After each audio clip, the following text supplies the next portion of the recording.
আসসালামু আলাইকুম প্রিয় নবম দশম শ্রেণীর স্টুডেন্টরা। আজকে আমরা আবৃত দশমিক ভগ্নাংশের গুণ এবং ভাগ এই দুইটা বিষয় আমরা ক্লিয়ার করব। আসো প্রথমে আবৃত দশমিক ভগ্নাংশের গুণ কিভাবে করতে হয় এটা আমরা একটু দেখি। প্রথমে দেখো 1 নাম্বার বলতেছে এখানে, এটা যদি আমরা করি তাহলে 0.3 পৌনঃপুনিক ইন্টু 0.6 পৌনঃপুনিক। তাহলে তোমাকে যে কাজ করতে হবে সেটা হচ্ছে এটাকে গুণ্য বলে আর এটাকে গুণক বলে। তাহলে এইটাকেও তোমার সাধারণ ভগ্নাংশে প্রকাশ করতে হবে, এটাকেও সাধারণ ভগ্নাংশে প্রকাশ করতেই হবে তোমাকে। তাহলে দেখো এইখানে সাধারণ ভগ্নাংশে প্রকাশ করতে গেলে এখানে 3 মাইনাস 0 দেওয়ার দরকার নাই, আর এখানে পৌনঃপুনিক যুক্ত সংখ্যা একটা জন্য 9। আচ্ছা, গুণ।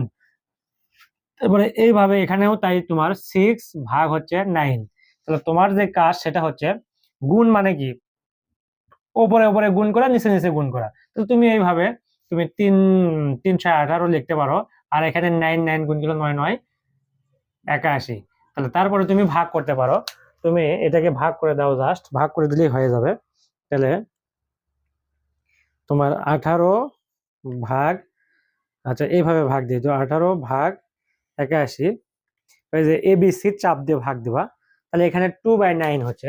তাহলে 2/9 এটা কিন্তু লঘিষ্ঠ আকার হয়ে গেল, এটাই আনসার। দেখো কত সোজা। ইচ্ছা করলে তুমি এটাকে দশমিক ভগ্নাংশে প্রকাশ করতে পারো, তো দশমিক ভগ্নাংশে প্রকাশ করলেও হবে, না করলেও সমস্যা নেই। আচ্ছা, তারপরে দেখো 2 নাম্বারটা দেখো, এগুলো কিন্তু অত্যন্ত সহজ। 0.62 পৌনঃপুনিক ইন্টু 0.3 পৌনঃপুনিক। তাহলে এই যে এই গুণ্যকেও তুমি পি ভাগ কিউ আকারে প্রকাশ করো, অর্থাৎ সাধারণ ভগ্নাংশে প্রকাশ করো।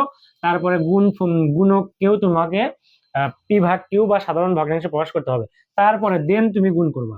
তাহলে এখানে দেখো 6 মাইনাস দশমিকের পরে, সরি, তোমাকে এখন করতে হবে যে পৌনঃপুনিক যুক্ত সংখ্যা বাদ দিয়ে বাম পাশ থেকে সংখ্যা লিখতে হবে। তো যেহেতু বাম পাশে প্রথমে 0 আছে, তাহলে 0 তো দাম নাই, 0 লিখতে হয় না। তাহলে এখানে 6, তারপরে পৌনঃপুনিক যুক্ত সংখ্যা আছে একটা, আর পৌনঃপুনিক দশমিকের পরে পৌনঃপুনিক ছাড়া অঙ্ক সংখ্যা একটাই, কিন্তু একটা শূন্য।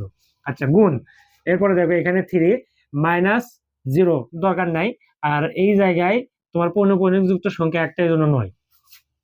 এখন তুমি কি করবা, 6 কত হলো 12 হবে, 6 হাত থেকে 1, তাহলে এখানে একটা 56 আর এই জায়গায় 90 গুণ 3/9। তারপরে তোমার যে কাজ, উপরে উপরে গুণ করে দাও। তারপরে দেখি 56 গুণ 3 ইকুয়াল 168, আর 90 গুণ 9 ইকুয়াল 810। এখন তুমি এটাকে ভগ্নাংশ আকারে, লঘিষ্ঠ আকারে প্রকাশ করার চেষ্টা করো। তোমার এই যে লঘিষ্ঠ, প্রত্যেকটা ভগ্নাংশকে, সাধারণ ভগ্নাংশকে লঘিষ্ঠ আকারে কিন্তু এই যে 991 ক্যালকুলেটর লাগবে না। জাস্ট তোমার কাছে যদি 100 ms ক্যালকুলেটর থাকে, এই সিরিজের ক্যালকুলেটর থাকে 100 ms, তাহলে তুমি এটা দিয়ে কিন্তু সলভ করতে পারবা। দেখো তুমি লিখবা 168, তারপরে এই যে ভাগ চিহ্ন এটা দেবা না, যে এবিসি, এটা কিন্তু একটা ভাগ চিহ্ন, এই যে এরকম চিহ্ন থাকে এরকম, এই যে এইটা, তাহলে ওইটা প্রেস করতে হবে। তারপরে 810 যদি লঘিষ্ঠ আকারে করা যায় তাহলে ওরা কিন্তু করে দিবে। এই যে ক্যালকুলেটর দেখো, 28 ভাগ 135, এইটার সমান লেখা যায় 28 ভাগ 135। এইটাই কিন্তু তোমার আনসার। দেখো এই ক্যালকুলেটর দিয়েও কিন্তু তুমি ভগ্নাংশ আকারে তুমি চাইলে কিন্তু করতে পারো। তাহলে এই হচ্ছে গুণের অবস্থা। আচ্ছা, আর একটা আমরা করি। এখানে 3টা গুণ আমি লিখে রাখছি, 3টাই তোমাকে করে দিচ্ছি। দেখো এটা এখানে করি। তাহলে 3 নাম্বারটা তোমার 42.18 পৌনঃপুনিক গুণ 0.28 পৌনঃপুনিক। তাহলে তুমি এই যে গুণ্যকে তোমার লব-হর জাতীয় ভগ্নাংশে, সাধারণ ভগ্নাংশে প্রকাশ করো।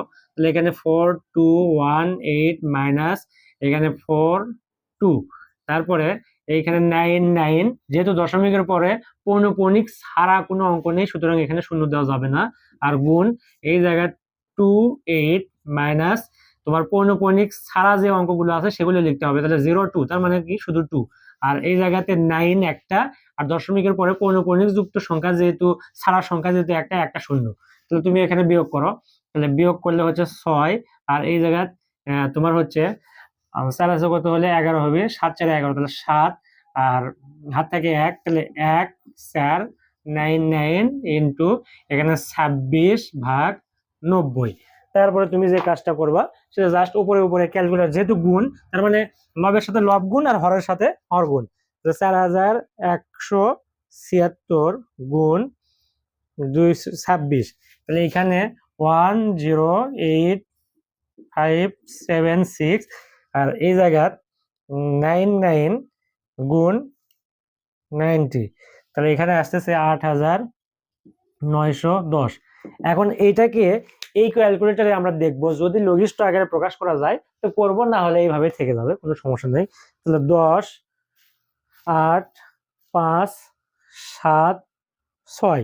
আচ্ছা, এরপরে তোমার ভাগ চিহ্ন, এই ভাগ চিহ্ন দেওয়া যাবে না, এসির নিচে যে ভাগ চিহ্ন আছে এটা দেওয়া যাবে না, তোমাকে দিতে হবে যে এ বি সি, এই ভাগ চিহ্ন দিয়ে 8, 9, 1, 0, এই যে ইকুয়াল দাও। দেখো এটা কিন্তু সমস্ত আকারে আছে, যে 12 সমস্ত 92 ভাগ 495। এটাকে আবার তুমি তোমার হচ্ছে লব হর জাতীয় সমস্ত ভাঙ্গানোর উপায় হচ্ছে যে শিফট দিয়ে, শিফট প্রেস করে তোমার আবার এবিসি চাপ দাও, তাহলে দেখো চলে আসছে। এখানে আসতেছে তোমার হচ্ছে 6,032 ভাগ 495, এটা তুমি রাখবা। ইচ্ছা করলে তুমি ওই যে কি বলে মিশ্র ভগ্নাংশের আকারেও কিন্তু রাখতে পারো। মিশ্র ভগ্নাংশ কিন্তু আসছিল আমার, আমি কিন্তু আবার এটাকে তোমার হচ্ছে অপ্রকৃত ভগ্নাংশে কনভার্ট করছি আমি। তাহলে এইভাবে মোটামুটি তোমার গুণের অবস্থা, এই টেকনিকে তুমি এই গুণগুলো যত বড় গুণই হোক এইভাবে তুমি করবা। জাস্ট তোমাকে গুণ্যকে তোমার সাধারণ ভগ্নাংশে প্রকাশ করতে হবে, ওইদিকে গুণককেও সাধারণ ভগ্নাংশে প্রকাশ করতে হবে। তারপরে গুণের লব গুণকের লব গুণ করে দেবা, গুণের হর গুণকের হর গুণ করে দেবা।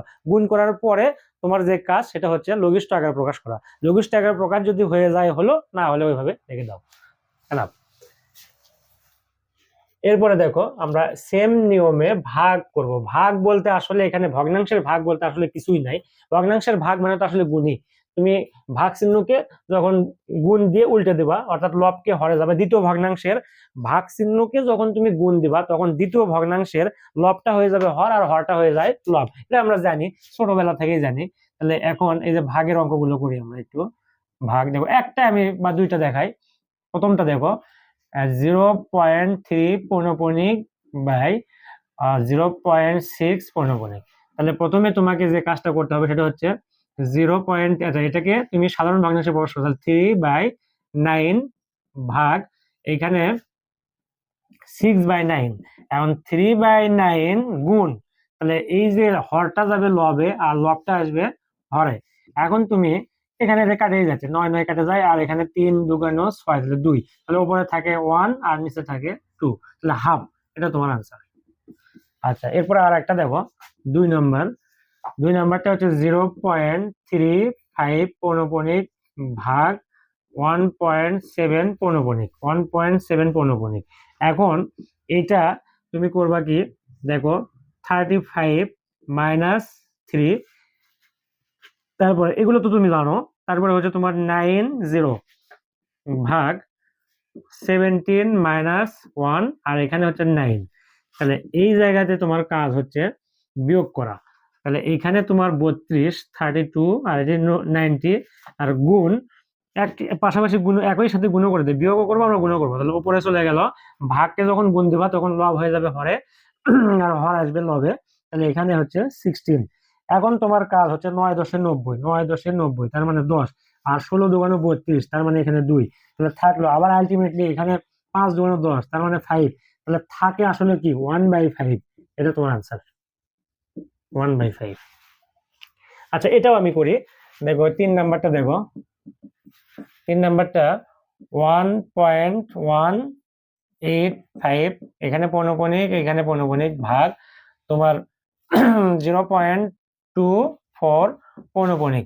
তাহলে তোমার কাজ হচ্ছে 1185 মাইনাস তোমার 1, আর এখানে হচ্ছে 999 ভাগ 24, আর এই জায়গায় হচ্ছে 99। তাহলে তোমার কাজ হচ্ছে এখানে 1 1 বিয়োগ করো, 84/999 গুণ, ভাগের জন্য গুণ দাও, তাহলে এখানে 99, আর এই জায়গায় হচ্ছে তোমার 24। তাহলে দেখি কাটাকাটি যদি করা যায় করব আমরা। এটা দিয়ে 999 ভাগ 99, আচ্ছা, ভাগ করা যায় না, উপরে উপরে গুণ করতে হবে, অত টেনশন করার কোনো প্রয়োজন নাই। 1184। ক্যালকুলেট তো তোমার ক্যালকুলেটর করবে, তুমি যদি ক্যালকুলেটরে জাস্ট পারদর্শী হবে, একটু ক্যালকুলেটরে এক্সপার্ট তোমাকে হতে হবে। তোমার হিসাব তো তোমার ক্যালকুলেটর করে দেবে, তোমার মুখে মুখে হিসাব করার তো দরকার নেই, মুখে হিসাব করলে হয়তো ভুল হয়ে যেতে পারে। পরীক্ষার মধ্যে তোমার অত মানে বাহাদুরি করার কোনো কিছু নেই।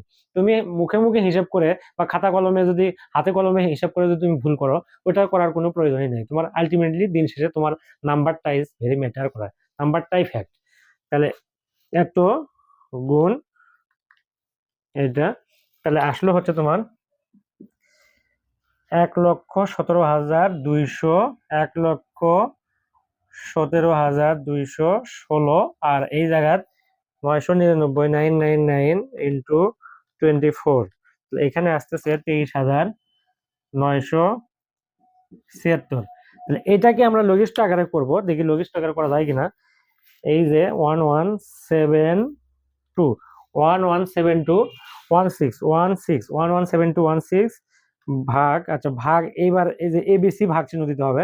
তারপরে তোমার হচ্ছে 23976, তারপর ইকুয়াল প্রেস করো। দেখো একবারে সমস্ত, এটা আমি সমস্ত আকারে লিখি। দেখো 4 সমস্ত 8/9, জাস্ট তোমার এটা হচ্ছে আনসার। দেখো কত ইজি, এগুলো কিন্তু কোনো বিষয় না, এগুলো কোনো ম্যাটার না। জাস্ট তুমি ক্যালকুলেটর নেবা, তোমার এই ভাগের বা গুণের অঙ্কের যে বেসিক গুলো, এই বেসিক গুলো ঠিক রাখবা, তোমার হিসাবটা ক্যালকুলেটরে করবে। জাস্ট তুমি সূত্র প্রসেস গুলো তুমি ওখানে ইনপুট দিবা আর হিসাবটা ক্যালকুলেটর করবা, তাহলে কিন্তু হয়ে যাবে।